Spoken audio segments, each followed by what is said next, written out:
নেপাল। হিমালয় কন্যা হিসেবে নেপালের খ্যাতি পুরো বিশ্বজুড়ে। হিমালয়ের কন্যা নেপাল ক্ষুদ্র রাষ্ট্র হওয়া সত্ত্বেও পুরো বিশ্বের পর্যটকদের কাছে ভ্রমণের জন্য আকর্ষণীয় একটি স্থান হয়ে উঠেছে।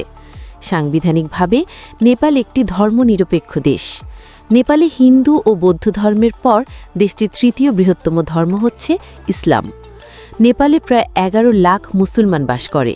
গত কয়েক বছরে নেপালে মুসলমানদের সংখ্যা ব্যাপক হারে বেড়েছে। তুরস্কের সংবাদ মাধ্যম স্টার নিউজের রিপোর্ট অনুযায়ী ১৫ বছরে প্রায় ১ লাখ নেপালি ইসলাম ধর্ম গ্রহণ করেছেন। নেপালের শিক্ষিত তরুণ তরুণীদের মধ্যে ইসলাম গ্রহণের আগ্রহ সবচেয়ে বেশি। আগামী বছরগুলোতে নেপালে ইসলাম গ্রহণকারীর সংখ্যা আরও বাড়তে পারে বলেও উল্লেখ করা হয় ওই প্রতিবেদনে। বর্তমানে পুরো নেপালে ৪৩০টি মসজিদ রয়েছে। তাছাড়াও নেপালের পাহাড়ি এলাকা থেকে শুরু করে শহর ও গ্রামীণ অঞ্চল সর্বত্রই গড়ে উঠছে অসংখ্য কওমি মাদ্রাসা, হেফজোখানা ও ইসলামী পাঠশালা। বিশেষ করে রূপেন্দে কপিলাবস্তু নওল পরাশি অঞ্চলে কওমি মাদ্রাসার শিক্ষাকেন্দ্রের ঘনত্ব বেশি। এসব মাদ্রাসার শিক্ষার্থীরা নেপালে ইসলাম প্রচারে বড় ভূমিকা রাখছে। বন্ধুরা, আজকের পর্বে আমরা জানব নেপালের মুসলমানদের সম্পর্কে। বন্ধুরা, বিস্তারিত জানতে চ্যানেলটি সাবস্ক্রাইব করার অনুরোধ রইল। প্রাকৃতিক সৌন্দর্যের লীলাভূমি নেপালের সংখ্যাগরিষ্ঠ মানুষ হিন্দু ধর্মের অনুসারী হলেও জনসংখ্যার দিক দিয়ে নেপালের মুসলমানদের অবস্থান তৃতীয়। নেপালের মোট জনসংখ্যার ৫% মানুষ মুসলমান।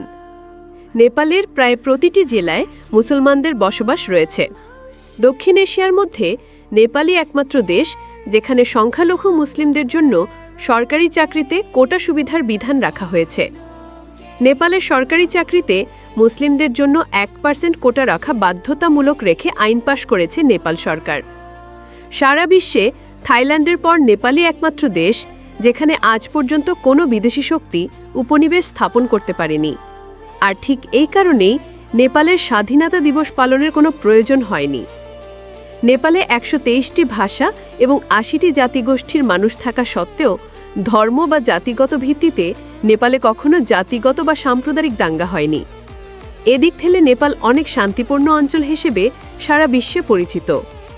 যদিও ভারতের কট্টর হিন্দুত্ববাদী দলগুলো নেপালে মুসলিমদের বিরুদ্ধে ঘৃণার বীজ ছড়িয়ে দেওয়ার অনেক প্রচেষ্টা করেছিল, তবে নেপালের স্থানীয় জনগণ মুসলিমদের বিরুদ্ধে ভারতীয় এসব ঘৃণার বীজ সচেতনভাবে প্রত্যাখ্যান করেছে। ২০২৩ সালে নেপালের ইতিহাসে প্রথম একজন কওমি আলেম সংসদ সদস্য নির্বাচিত হন। নেপালের এই মুসলিম সংসদ সদস্যের নাম মুফতি মোহাম্মদ খালিদ সিদ্দিকী, যিনি নেপাল জমিয়তে উলামায়ে ইসলামের সভাপতি। মুফতি খালিদই নেপালের রাষ্ট্রীয় আইনসভার প্রথম মুসলিম সদস্য। নেপালের ভূপ্রকৃতির গঠন খুবই বৈচিত্র্যময়। পৃথিবীর সবচেয়ে বড় 10টি পর্বতমালার মধ্যে নেপালের মধ্যেই 8টি অবস্থিত।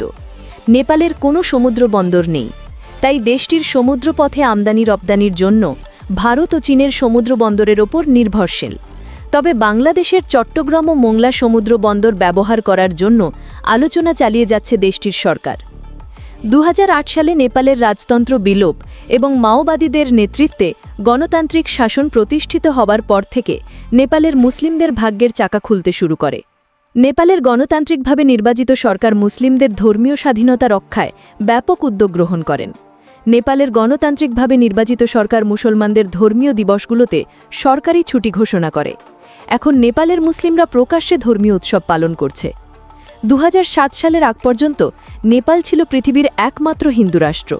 কিন্তু ২০০৭ সালে দেশটিতে নতুন সংবিধান প্রণয়নের পর রাষ্ট্রধর্ম হিন্দু বাতিল করে নেপাল নিজেকে ধর্মনিরপেক্ষ গণতান্ত্রিক দেশ হিসেবে ঘোষণা করে।